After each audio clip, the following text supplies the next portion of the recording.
বন্ধুরা দেখুন আজকে কই মাছ ভাপা করব। ভাপা কি দিয়ে করবে দেখেন, মাছ কুটে ভালো করে লবণ দিয়ে চটকে ধুয়ে আবার আমি লেবু মেখে রেখেছিলাম। লেবু মেখে রেখে বর্ষাকালের মাছ তো যাতে আষ্টে গন্ধ না লাগে, এটা আমি কি করব, কই মাছ ভাপা করব। ভাপা করতে কি লাগবে দেখেন, অনেকটা কাঁচামরিচ, যদিও কাঁচামরিচের দাম বেড়ে গিয়েছে তবু খেতে তো হবেই। আর এই জিরে বেটে রেখেছি, আর সর্ষের তেলে রান্নাটা হবে। আর লবণ মিষ্টি যে যার মতন পছন্দ অনুযায়ী খাবেন। তা মাদার্স কিচেনে আপনাদের সুস্বাগত। প্লিজ বন্ধুরা ভিডিওটি না টেনে আপনারা দেখার চেষ্টা করবেন একটুখানি দয়া করে, আপনাদের আশা করি আপনাদের ভালো লাগবে। এবার আমি কি করব, মাছটা একটুখানি লবণ মাখানো আছে, হলুদ মাখিয়ে আমি মাছটা ভেজে নেব। আর পুরো রান্নাটাই কিন্তু আমি সর্ষের তেলে করবো, যেহেতু এটা ভাপা।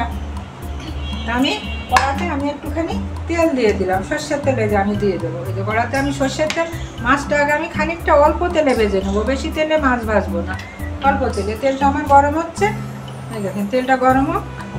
আর এদিকে মাছটায় আমি হালকা একটু হলুদ মেখে নেবো, হালকা। আরে আপনাদের দেখিয়ে দিই, মাছটা কিন্তু আমার এই যে মাছের গা আমি কিন্তু এই দেখেন করে নিয়েছি। এই দেখেন মাছের গাছগুলো, মাছগুলো গায়ে যে কাঁচায় নিয়ে আছে আমার, এই দেখুন। এই যে বর্ষার মাছগুলো লেবু মাখিয়ে রাখলে মাছের যে রান্নাই করেন না কেন একটু স্বাদ হবে, আষ্টে গন্ধ থাকবে না, খুব সুন্দর লাগবে খেতে। বাড়ির থেকেই নিয়ে মাছগুলো, আমার বাজারে যাওয়া লাগেনি। সকালবেলা ডাক ছাড়ছিল, এই মাছগুলো এবার কী করবো, হালকা একটুখানি সাতলানো ভাজা ভেজে দেবো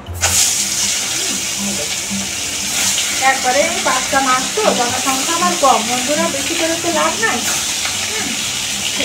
বেশি করে লাভ নেই। জনসংখ্যা আছে, হয়তো আমার বাড়ির বাইরে আছে, আর ছেলে বউরা আছে বাড়িতে, আর এক ছেলে বউ ঢাকায় আছে, মানে 3-4 লোক, ওই জন্য আমার রান্নাটা কম লাগে। আমি মাছটা কী করবো, বেশি ভাজবো না, আমি একটু কেটে দেবো।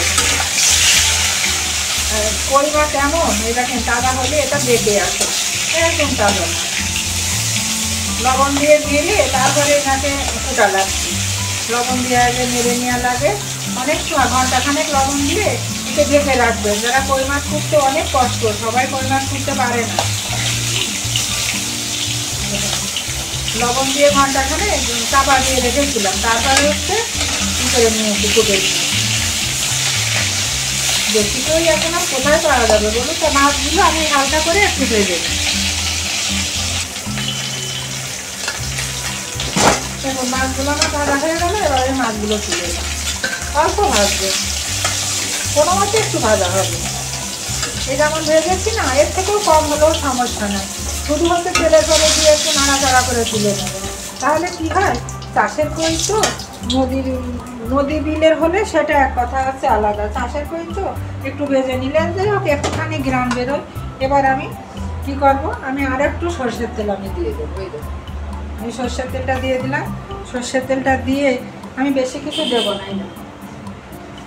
আমি এরপরে এরপরে একটা ছোট্ট তেজপাতা আমি এই মশলার সঙ্গে দিয়ে দেবো।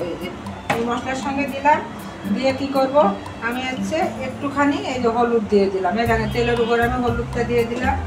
আর শুকনো মরিচ, কিন্তু এটা আমাদের পাহাড়ি অঞ্চলের শুকনো মরিচ, একটু কালার আসবে, আমি কালারের জন্য আমি খানিকটা এই পাহাড়ি অঞ্চলের এই হলুদটা আমি দিয়ে দেবো। দেওয়ার পরে আমি কি করব, আমি হচ্ছে লবণটা আমি যেটুকু লাগবে আমি লবণটা দিয়ে দেবো। লবণটা দেওয়ার পরে এবার আমি এই মশলাটা আমি দিয়ে দেবো। আমার একটু পরে খোলা, এই দেখুন আমি মশলাটা আমি দিয়ে দেবো, পুরো মশলাটা আমি দিয়ে দিই। পুরো মশলাটা দিয়ে আমি মশলাটা একটু কষাতে থাকি, এত সময় আপনারা আমার সঙ্গেই থাকুন। দেখুন আমার মশলাটা কষানো হয়ে গেল। আর মাদার্স কিচেন মানে জানেন আমি গরম জলে রান্না করি। এই দেখুন আমি একটুখানি মশলাটা কষিয়ে দিই, এবার মাছটা আমি ছেড়ে দেবো। এতে বেশি জল করবো না, মাছের সঙ্গে গায়ে লেগে থাকবে, এতে জল করা হবে না। এবার করে দেখুন আমার ওটা ফুটে উঠলো, আমি মাছগুলো এবার ঢেলে দেবো। মাছগুলো ঢেলে দেবো, গায়ের সঙ্গে মশলাটা বেশ মাখো মাখো, তেল ঝাল যেহেতু না, আমি এবার একটু ঢেকে দেবো। লবণ মিষ্টি যে যা খাবেন সেইভাবে আপনারা দিয়ে রান্না করবেন। আঁচটা আমি একটু কমিয়ে দেবো,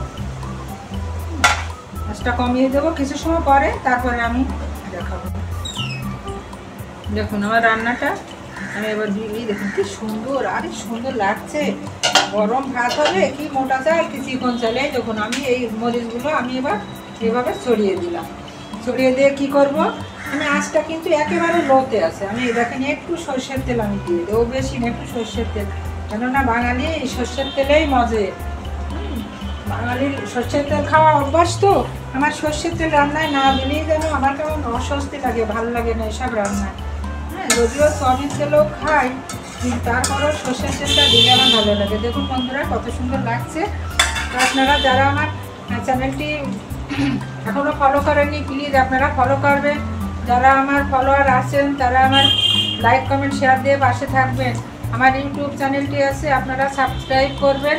আর যেভাবে ভালোবেসে পাশে আসেন পাশে থাকবেন। আর একটা অনুরোধ রইল, ভিডিওটা না টেনে আপনাদের দেখার জন্যই ধন্যবাদ। আর এটা একদিন আপনারা করে খাবেন গরম ভাতের সঙ্গে, আশা করি আপনাদের ভালো লাগবে। এবার আমি কি করব, এবার এটা আমি গ্যাসটা অফ করে দিয়ে নামিয়ে নেব। আপনারা যে যেমন লবণ চিনি খাবেন সে সেমন দিয়ে নেবেন। এটা আমি কি করি, এই দেখুন এটা আমি নামিয়ে নিচ্ছি। আর এই যে আমার সেই সুপারির খোলা, সুপারির খোলা, এবার আমি হচ্ছে এটা নামিয়ে নেব। এই দেখো, এই যে ধরে এত সুন্দর লাগছে বন্ধুরা, খাওয়াতে পারলে আরো খুশি হতাম, কিন্তু সেটা তো সম্ভব না। কি করে খাওয়াবো বলুন, এখনই তো খেতে বসবো গরম ভাতের সঙ্গে। দেখুন, এই যে যদি আপনাদের এই ভিডিওটা ভালো লাগে তা আপনারা লাইক কমেন্ট শেয়ার দিয়ে আমার পাশে থাকবেন। আবারও বলছি, যেভাবে ভালোবেসে আসেন ভালোবেসে পাশে থাকবেন। কালারটা দেখুন কি চমৎকার।